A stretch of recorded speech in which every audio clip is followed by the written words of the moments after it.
madaxweyne xasan sheekh maxamuud oo barakiciyay dadkii ku dhintay magaalada muqdisho ee ku aasnaa qubuuraha iskuul booliisiya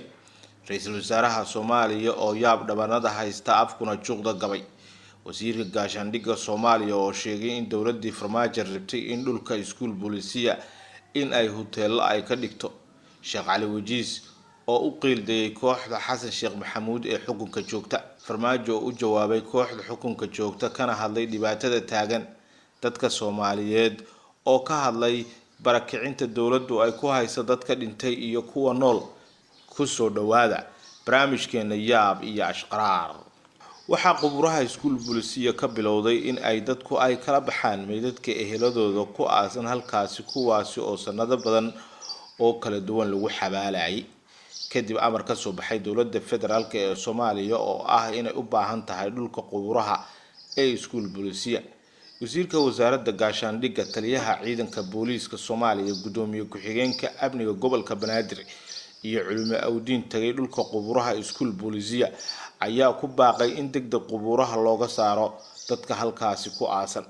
ehelada dadka halkaasi ku aasan oo tagay qubuuraha si ay meydadka ay uga baxaan walow ay jireen jahwareer baahsan oo warbaahinta qaar ay ku warantay in dadka lagu xujeynayo warqado lacag looga qaadanayo si loogu fasaxo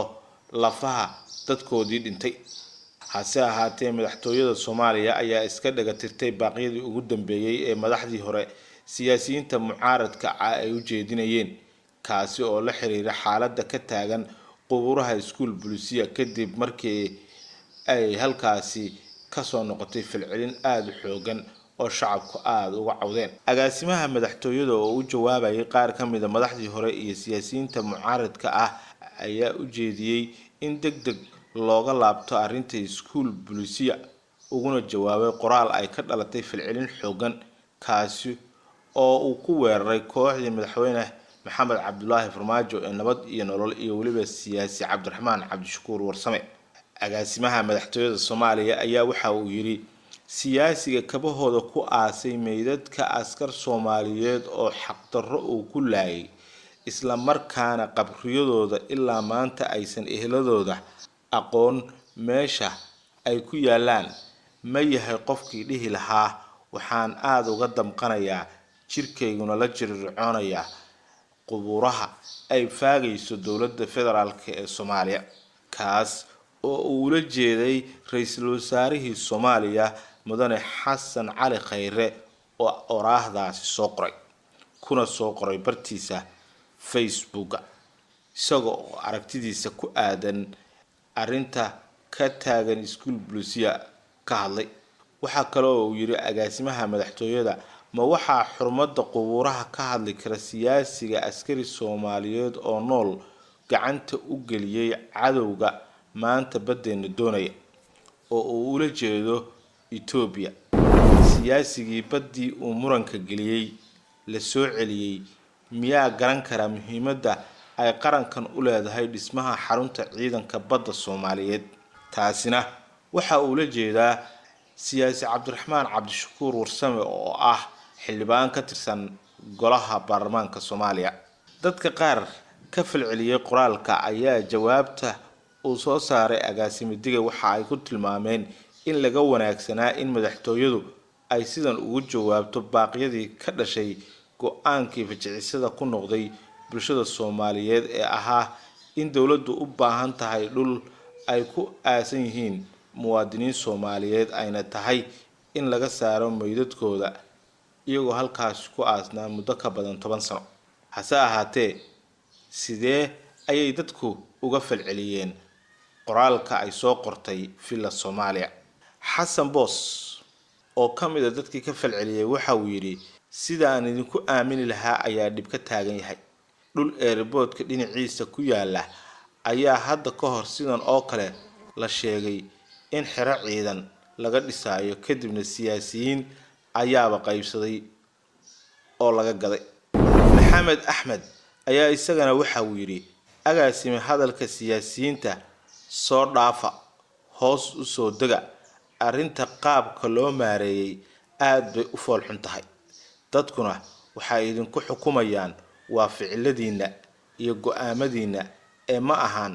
hadal siyaasi kale yiri dowladda dhul kale oo ciidanka badda lagu tababaro miyay weyday marka la dhahayo qubuuraha hala soo faago mise qandaraas ayaa halkaasi idinka galay sidaasina waxaa yiri Ilyas Muxyidiin waad asiibtay agaasime ayuu yiri Maxamed Cabdullaahi Sakariya Maxamed isticmaalna waxa uu yiri wax uun damiir ah hadii aad leedahay way ku dhibi lahayd wixii shalay ka dhacay qubuuraha iskuul booliisiya dowladda dhul ma waayin waliba daafaha magaalada ayay ka samaysan kartaa xero ciidan oo waliba amniga Muqdisho ka qayb qaadata waxa kaliya ee aan ka naxay waa inaad Sheekh Bashiir Salaad dabin dhigteen waa hagaag dadka kale aragtidooda ka dhiibtay hadii aan u gudubno dowladdu inay dhulkeeda ceshato waan garanay ee meed la canshuurayo naga dhaadhiciya sida ay ku dhacday sidaas waxaa yiri Maxamuud Ducaale oo isagana soo qoray aragtidiisa iyo waliba commentigiisa Axmed Cabdi Nuurna waxa uu yiri warku waa intaas ee damqasho kama aha waa dacaayad oo uu la jeedo calaashan siyaasiyiinta mucaaradka ah ee ka aragtida duwan dowladda waxa ay sheegayaan waa dacaayad ee uma damqanayaan dadka ninkana wuxuu leeyahay agaasime dhulka ciidamada badda waa naqaanaa waa in yar oo dhanka qorxo dhaca ka xigta qubuuraha ee ummadda yaa been loo sheegin dhulkaasi waa dhul la kala tuurtay inta badan dowladda Farmaajo ayaa isku waday in ay ganacsato ka iibiso sidaas waxa yiri Cabdi Fataax Cusmaan Xirsi oo kamid dadka aragtida ka soo dhiibtay hadalka agaasimaha madaxtooyada Soomaaliya qofka ugu dambeeyay oo ka falceliyay hadii aan eegno waa Cali Cusmaan Xaaji oo isagana sidoo oo kale waxa uu yiri warku waa dhan yahay waa hagaag intaas waxaan kaga gudbaynaa aragtiyihii iyo waliba falcelintii ay dadka ay sameeyeen kana sameeyeen hadalkii agaasimaha madaxtooyada Soomaaliya ee uu kaga hadlay arinta iskuul booliisiya ka taagan ee halka la doonayo in laga dhigo xarunta ciidanka badda Soomaaliya oo horay u ahayd qubuuro ay dad badan ku aasan yihiin Sheekh Cali Wajiis ayaa si faahfaahsan uga hadlay arinta qubuuraha iskuul booliisiya isagoo si weyn u difaacay go'aanka dowladda sidoo kale Sheekh Cali Wajiis ayaa waxa uu shaaciyay in dowladda Farmaajo ay mar sidaan oo kale isugu dayday in ay qubuurahaasi la faago oo laga saaro dhulkaas